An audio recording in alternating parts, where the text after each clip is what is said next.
Chapter 7, Part 4, Problems with Rule Utilitarianism.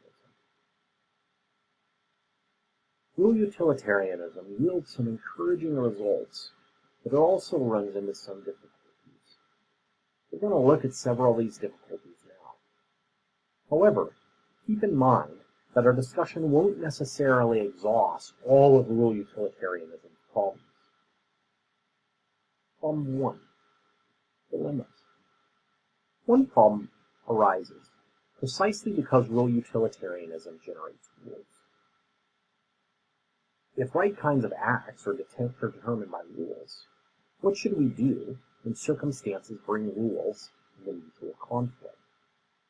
It's inevitable that such moral dilemmas will develop. Suppose my neighbor, heading off for vacation, places his favorite handgun in my care for the time he expects to be gone.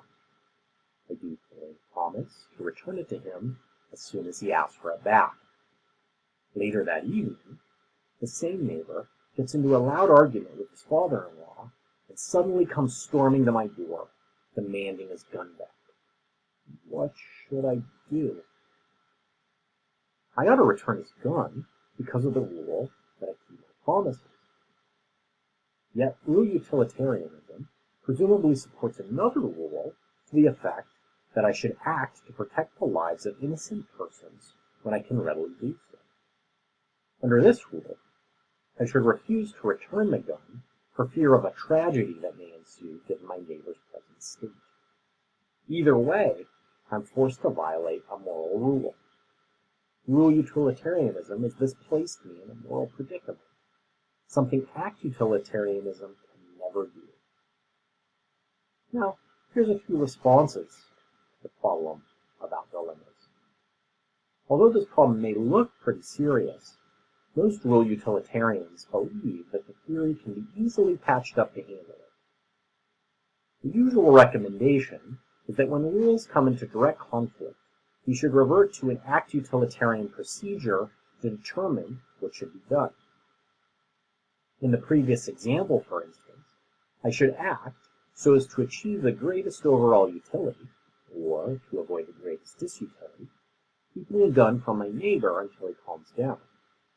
Making this fix requires adding a third principle to rule utilitarianism. This is called the dilemma principle.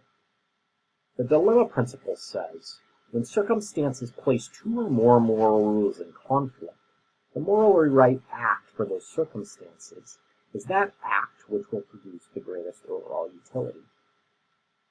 This means that the complete rule utilitarian account consists of three principles: the principle of rules, the principle of acts, and the dilemma principle.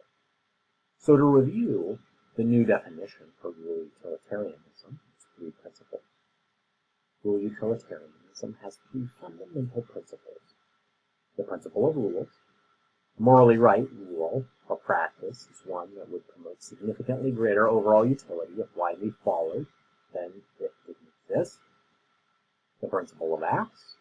A morally right act is one that follows a morally right rule or practice. Rules identified as morally right by the principle of rules should be followed, except when they come into direct conflict with each other. The dilemma principle. When circumstances place two or more moral rules in conflict, the morally right act for those circumstances is that act which will produce the greatest overall utility. Another problem with rule utilitarianism is inconsistency. This is possibly the most interesting criticism, and it comes from act utilitarians. Their complaint centers on cases where the two theories render different judgments on what's right. In particular, although act utilitarianism may judge a specific act, for example breaking a promise, to be morally right in a situation where that act achieves the greatest utility, it may be judged morally wrong by rule utilitarianism if it violates a rule. But this, they maintain, makes rule utilitarianism inconsistent with utilitarianism's foundational goal of promoting overall utility. If achieving the greatest utility were really your purpose, how could it ever be right to let some rule keep us from achieving that. We should maximize utility in everything we do. But because rule utilitarianism's rules can require that we fail to maximize utility in certain situations, rule utilitarianism has deserted the utilitarian concept of morality. Here's how we might respond with an inconsistency problem. Rule utilitarians respond in two different ways. First, they can argue that although we occasionally use utility by following the rules, rules can also establish practices, such as promise making, that generate vastly more utility than could ever be achieved by utilitarianism. As John Rawls explains, it's part of the very concept of the promise that when I make a promise, I bind myself to doing what I've promised. For this practice even to exist, therefore, there must be a general moral rule that binds promise makers to their promises. Rule utilitarianism supplies rules of just this sort. In contrast, the right act for act utilitarianism can vary depending on the circumstances. Although act utilitarianism might produce the greatest utility in particular circumstances, it can never achieve the gains in utility made possible by rules and practices. Since these gains compensate many times over for the loss that occasionally occurs when we follow the rules, rule utilitarianism generates more utility than act utilitarianism.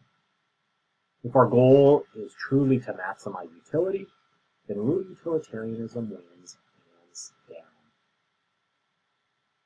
The second way we can respond to the inconsistency problem involves rule utilitarians pointing out that rules don't always have to be such coarse and simplistic generalizations, such as never kill or never torture.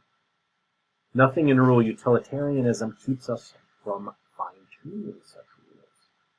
Instead of never kill, for instance, rule utilitarianism would probably prefer the rule do not kill except when forced to it in self-defense.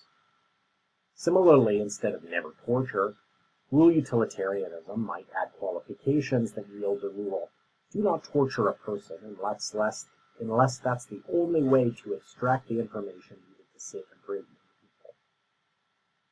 By adopting more finely tuned rules, rule utilitarianism can often achieve even more utility while reducing the number of cases in which following the rules would diminish utility. The strategy of fine-tuning, even if it never manages to address every case that bothers the act utilitarian, this thus helps to answer the complaint that rule utilitarianism is inconsistent with the foundational goal of utilitarianism. Now, this leads to problem 3, the collapse. Suppose that we keep fine-tuning rules by adding more qualifications, exceptions, and adjustments to every rule. Each rule will then become increasingly specific and more limited in its application. For example, don't kill a terrorist unless you kill him just before he attempts to set off a bomb that's likely to harm at least several people, and there's no other way of stopping him without endangering others. That's quite the rule. As we continue toward increasingly specific rules, many additional rules become necessary to handle those cases no longer covered by the more finely tuned rules. Ultimately, we'll have a distinct rule for each distinct situation, each rule being formulated to ensure maximal utility for that situation. But this is equivalent to act utilitarianism, which seeks to ensure the maximum utility in each distinct situation. In short, the strategy of fine-tuning could ultimately collapse rule utilitarianism into act utilitarianism. But if this is where rule utilitarianism ultimately takes us, why bother with it at all? The last two objections clearly go together, and they drive the rule utilitarian into an uncomfortable dilemma. On one hand, the rule utilitarian could indefinitely fine-tune the rules, but this would just turn rule into act utilitarianism, making rule utilitarianism pointless. Alternatively, rule utilitarianism could avoid doing any fine-tuning. This would avoid the dangers of collapsing into act utilitarianism, but would still mean that in some situations, our obeying a rule would produce less utility than if we followed act utilitarianism.